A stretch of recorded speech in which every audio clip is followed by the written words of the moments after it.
But um, I had a client who came to me to pass the bar. You know how long the bar test is? How long? Well, it used to be 3 days, 8 hours a day. Oof. So the longest test any of those people had taken prior to that would be 4 hours. So all of a sudden they're taking this 3 day long test, 8 hours a day, and they were terrified. I think they've switched it in the last few years to 2 days. But anyway, it's always been 3 days. And so when people come to me, they're generally terrified. But they're smart enough to come to me 3 months in advance usually. Most of them don't come at the last minute because you have to prepare for the bar exam months in advance. Well, I had this one guy come to me who had failed the bar 8 times. And after about 15 minutes of sitting down with him, I said to him, okay, I know what's wrong and I know how to fix it. And he just looked at me like I was a crazy person. And he just said, I've only been here for 15 minutes. How could you possibly know? And I said, your father's a lawyer. And he said, how could you possibly know that? I haven't talked about my father. And I said, he's a lawyer, right? And he said, yes. So I said, I want you to go home and think about whether you really want to be a lawyer or whether you're just trying to please your father. And just spend a week thinking about it and then come back to me and tell me what you find out. So he came back a week later and he said, okay, I've thought about this very carefully. I really want to be a lawyer. And I'm committed to this. I really want to do this.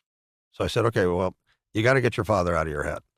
And he said, okay, how do we do that? And I just spent the whole session trying to remove his father from his head.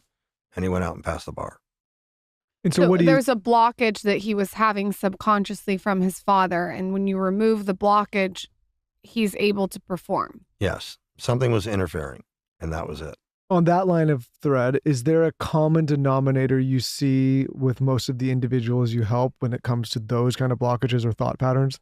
I do see a common denominator. Most people feel bad about themselves. Most people feel like I'm not good enough, I'm not smart enough, I don't have enough value, or I'm not worthwhile.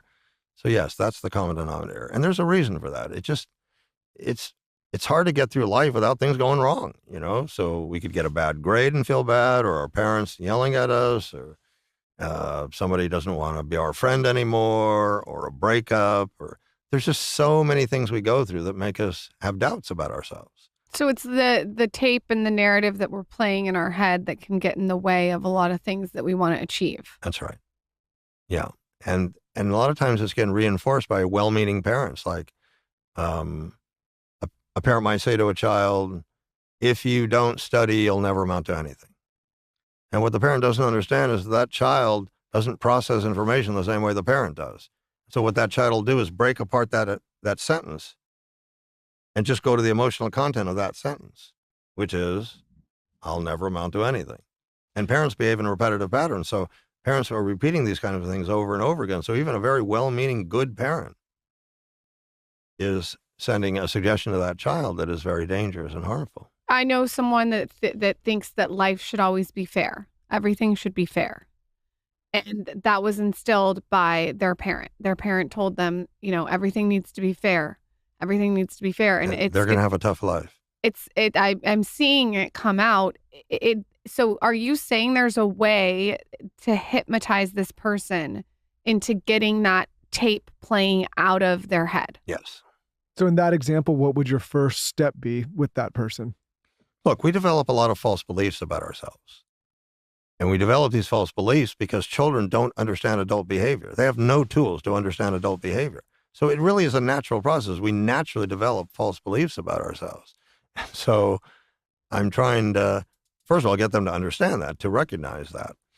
And these beliefs seem to be true because they've been there a long time. So I just made this up, but they have what I call squatters' rights. They've just been there a long time. So they masquerade as truth, but they're not truth. But these bad feelings we have about ourselves, these beliefs we have. And so it's very helpful and useful to get rid of these false beliefs. Why would we believe a 5-year-old's understanding of what their adults were doing should be the permanent way they think about themselves for their life? Why would we trust a 5-year-old's evaluation of anything? And yet because it's been in there for so long, and then it gets reinforced because other bad things happen to us. Things don't work out sometimes. And so Yes, that is the common denominator. People doubting themselves, people having bad feelings about themselves. How do you deal with someone who has narcissistic personality disorder? Well, Trump never called me, so Trump, you should call him. I don't deal with that. Regular therapists deal with that. I work primarily with addictions and weight loss, and So you don't see a lot of like bipolar, depression, no, anxiety, I don't do that kind of stuff. nothing. Could you, in theory, I try to stay in my lane. Yeah. Yeah. could you though, in theory, potentially, I don't want to say heal or cure, but could you work with someone that has clinical depression? Could you kind of snap them out of that state, or is that? I get calls for it all the time, and I don't work with them unless they're, working with a psychiatrist. But yeah, sometimes I try to help them, but I'm not sure hypnosis is the best tool for that. I think more traditional therapy is better. So is it more of like a behavior breaking pattern or behavior patterns that you can help with, cigarettes and things that someone's Right. doing? I mostly stick with addictions and weight loss. And Talk to us about weight loss. If someone's listening and they want to lose weight and they're in the area of Los Angeles and they come to you, like, what do you do to help them lose weight? well, first of all, I try to get them to look at their patterns, and I try to get them to recognize that most of the things they're doing are working against them. And then I teach them how to change that and how to feel powerful. And there are certain things you hear over and over again from a person who's trying to lose weight. Like, I told myself not to eat it and I ate it anyway. You've heard that expression, right? Well, once you're already in the moment of eating it, telling yourself not to eat it is, it's kind of like a day late and a dollar short. You're too late. And so what I try to teach them is that they have to get to that place in advance. So before they enter the Mexican restaurant, we know there's chips on the table, right? So they don't get to say, and there were chips on the table and I tried not to eat them, but I ate them anyway.